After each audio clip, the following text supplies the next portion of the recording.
The Lord bless you and keep you.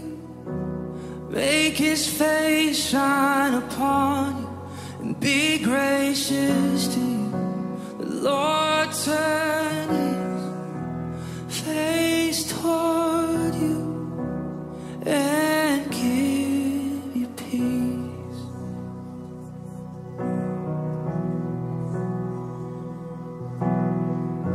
The Lord bless you and keep you. Make His face shine upon you and be gracious to you. The Lord turn His face toward you and give you peace.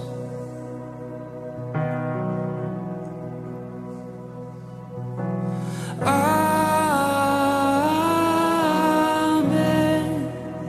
Amen. Amen. Amen.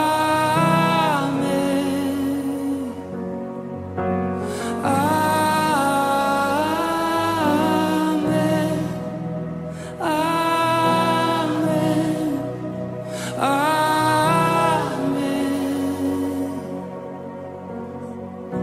The Lord bless you and keep you. Make His face shine upon you and be gracious to you. The Lord turn His face toward you and give you peace. As we receive, we agree. Amen. Amen. Amen. Amen. Amen. Amen.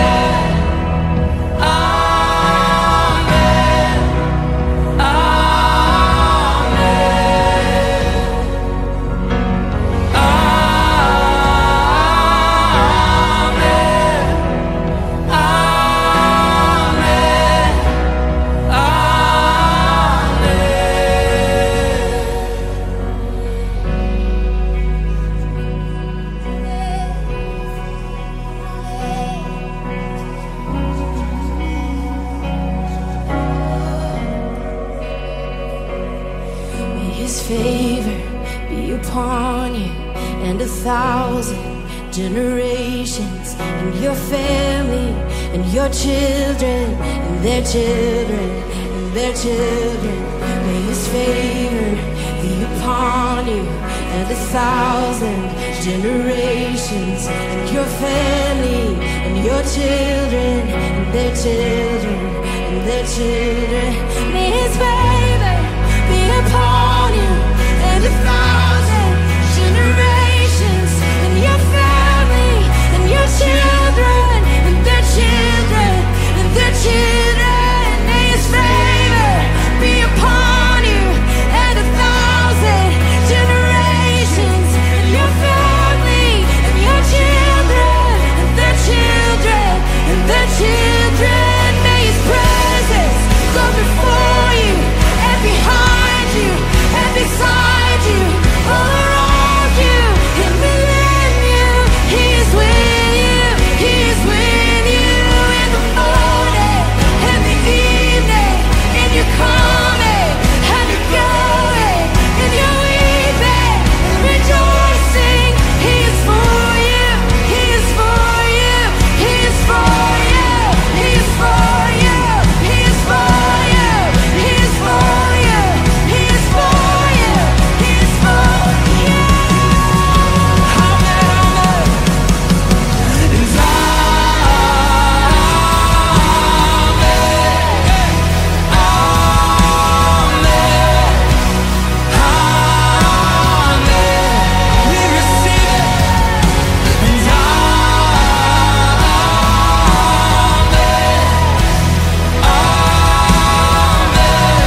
go before you, behind, beside, all around you, within you.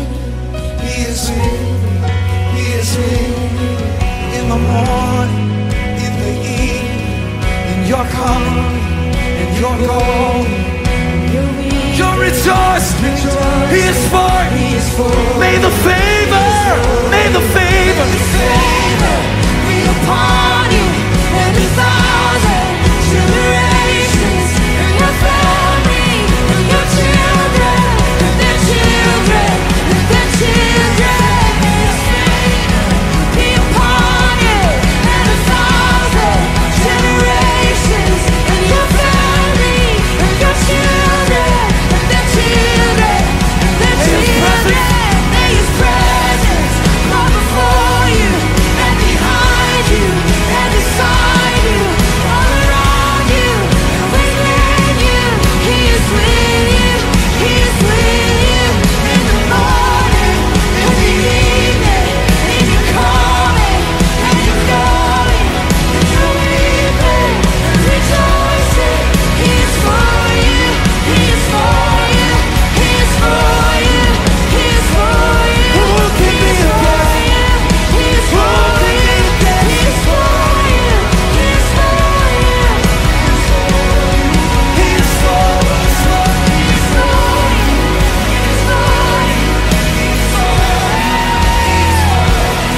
He is for you, He is for you. Come on, all the blessed people, shout unto God.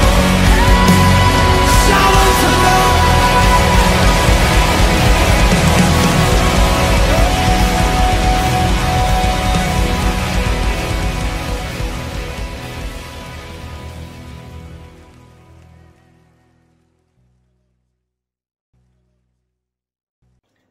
Shalom adik-adik, apa kabar? Kak Charles berharap kalian selalu dalam keadaan sehat dan terus semangat ya untuk memuji dan memuliakan nama Tuhan.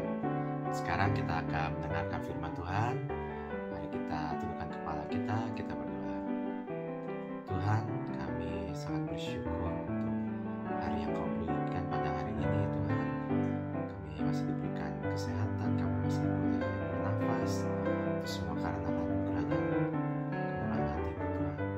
Tuhan, saat ini kami akan mendengarkan firman-Mu. Berilah pengertian kepada kami, Tuhan. Kami mau lebih mengasihi-Mu. Kami mau selalu melakukan kehendak-Mu, ya Tuhan.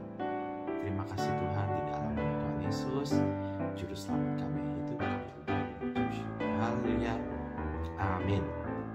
Nah adik-adik, tema renungan Kak Charles pada pagi hari ini adalah dipanggil untuk bersekutu. Dipanggil untuk bersekutu. Nah hari ini kita akan belajar apa itu maknanya hidup bersekutu, dan kita juga akan belajar bagaimana jemaat mula-mula pada waktu itu hidupnya seperti apa. Dan kita akan belajar ya, kita mau belajar hidup bersekutu dengan sesama kita seperti jemaat mula-mula, seperti yang Tuhan Yesus kehendaki ya, untuk kita hidup bersama. Nah adik-adik, mari kita buka Alkitab kita. Kita baca di dalam Kisah Rasul 2 ayat 41 sampai 47. Kisah Para Rasul 2 ayat 41 sampai 47. Demikianlah firman Tuhan. Orang-orang yang menerima perkataannya itu memberi diri dibaptis, dan pada hari itu jumlah mereka bertambah kira-kira 3.000 jiwa. Mereka bertekun dalam pengajaran rasul-rasul dan dalam persekutuan, dan mereka selalu berkumpul untuk memecahkan roti dan berdoa. Maka ketakutanlah mereka semua, sedang rasul-rasul itu mengadakan banyak mujizat dan tanda. Dan semua orang yang telah menjadi percaya tetap bersatu, dan segala kepunyaan mereka adalah kepunyaan bersama. Dan selalu ada dari mereka yang menjual harta miliknya, lalu membagi-bagikannya kepada semua orang sesuai dengan keperluan masing-masing. Dengan tekun dan dengan sehati mereka berkumpul tiap-tiap hari dalam bait Allah. Mereka memecahkan roti di rumah masing-masing secara bergilir, dan makan bersama-sama dengan gembira dan dengan tulus hati. Ayat 47, sambil memuji Allah, dan mereka disukai semua orang. Dan tiap-tiap hari Tuhan menambah jumlah mereka dengan orang yang diselamatkan. Berbahagialah kita semua yang membaca, merenungkan firman Tuhan serta melakukannya. Nah, adik-adik, di sini kita akan belajar ya bagaimana mengenai makna persekutuan. Dalam bahasa Indonesia, kata persekutuan adalah bentukan dari kata sekutu yang berarti kumpulan dari beberapa unsur yang berbeda tetapi mau bersatu karena adanya sebuah kesamaan. Nah, dalam Perjanjian Baru dipakai kata koinonia, artinya persatuan atau hubungan kerjasama di dalam sebuah kelompok. Nah, persekutuan ini adalah seperti wadah di mana berkumpulnya orang-orang yang memiliki kesamaan. Nah, dalam hal ini yaitu iman kepada Yesus Kristus, dan mereka berkumpul dengan penuh kasih untuk membangun sebuah komunitas yang menyatakan relasi dengan Allah dan sesama. Nah, adik-adik, mari kita belajar ya untuk lebih memahami makna persekutuan ini, agar kita juga mau hidup bersekutu dengan sesama kita seperti jemaat mula-mula. Nah, kalau kita baca di dalam Kisah Para Rasul 2 ayat 41-47 tadi, itu menggambarkan tentang cara hidup jemaat mula-mula, jemaat yang pertama. Antara lain, contohnya adalah mereka menerima perkataan dan memberi diri dibaptis di ayat 41. Maksud dari kata menerima adalah orang-orang itu menyambut kebenaran, menyambut Injil Yesus Kristus, dan mereka percaya bahwa Tuhan Yesus adalah satu-satunya juru selamat, satu-satunya jalan keselamatan, dan mereka mau tunduk, mereka mau taat kepada ajaran dan kehendak Tuhan Yesus Kristus. Makanya orang-orang itu memberi diri mereka dibaptis sebagai tanda dari pengakuan mereka menerima Yesus sebagai Sang Mesias, sebagai Sang Juru Selamat.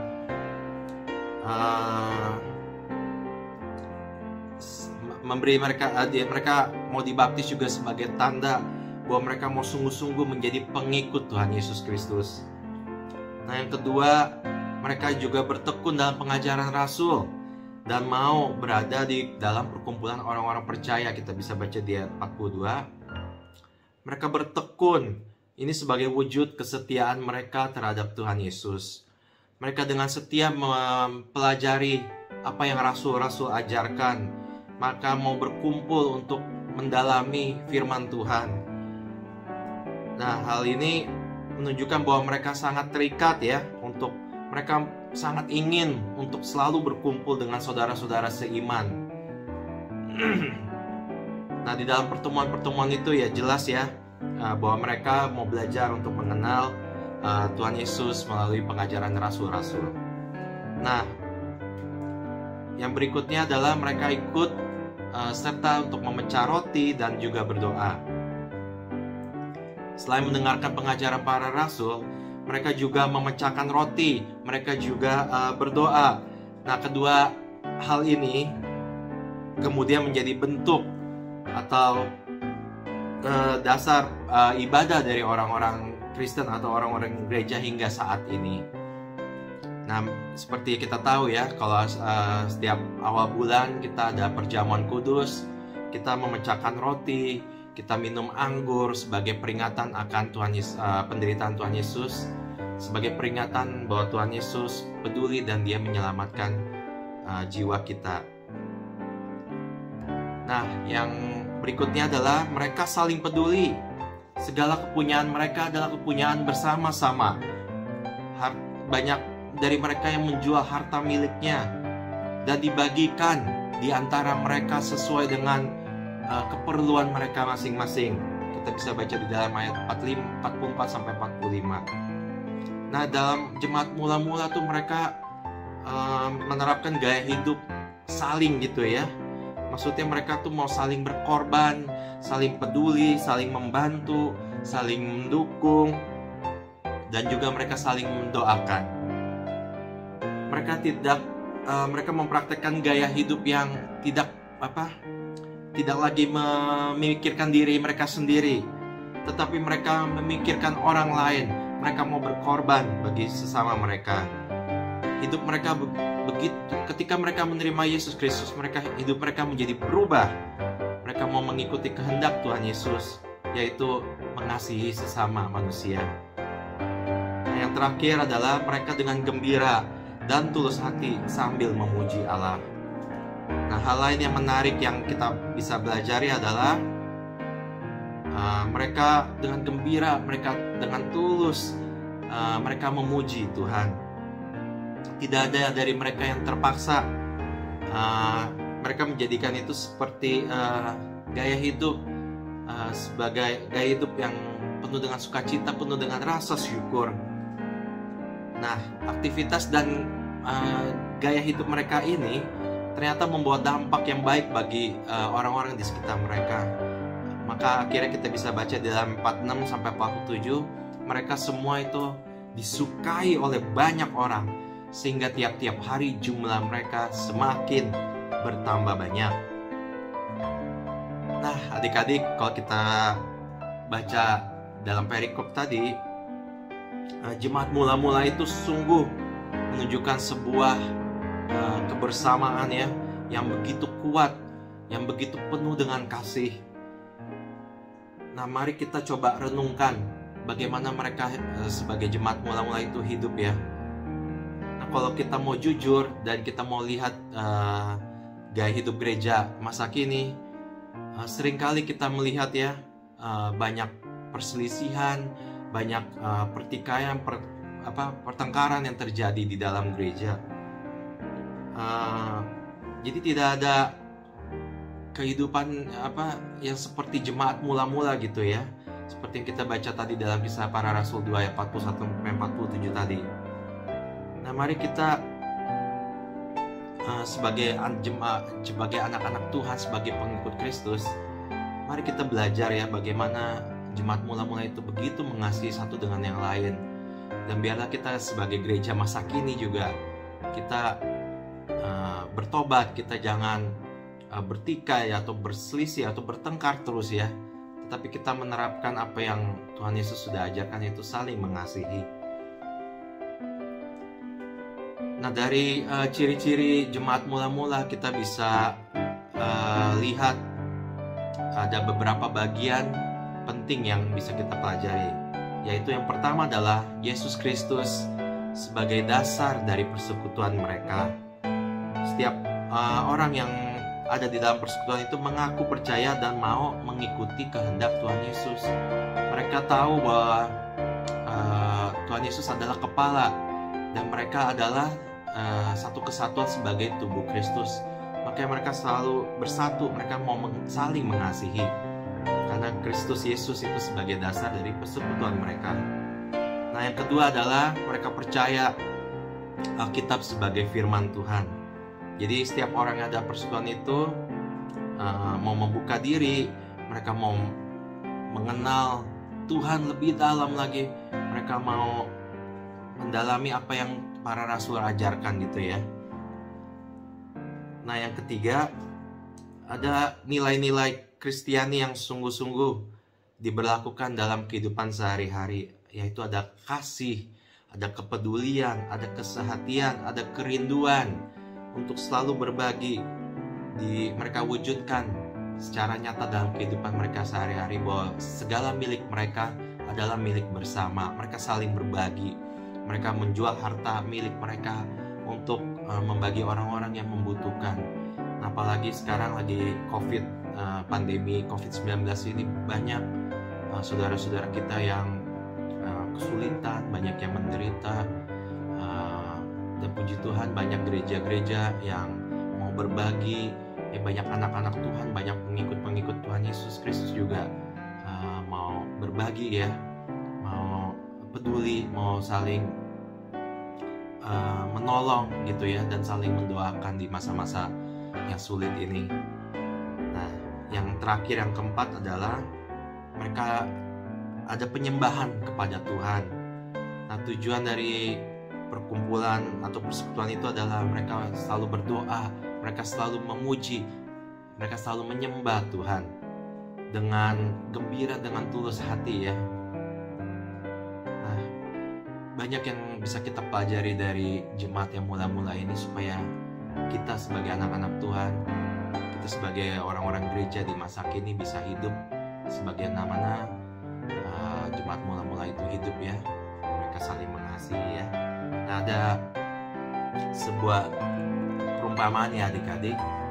Kalau kita perhatikan api unggun, kita akan melihat beberapa kayu yang terkumpul, yang saling menopang untuk menghasilkan api yang besar.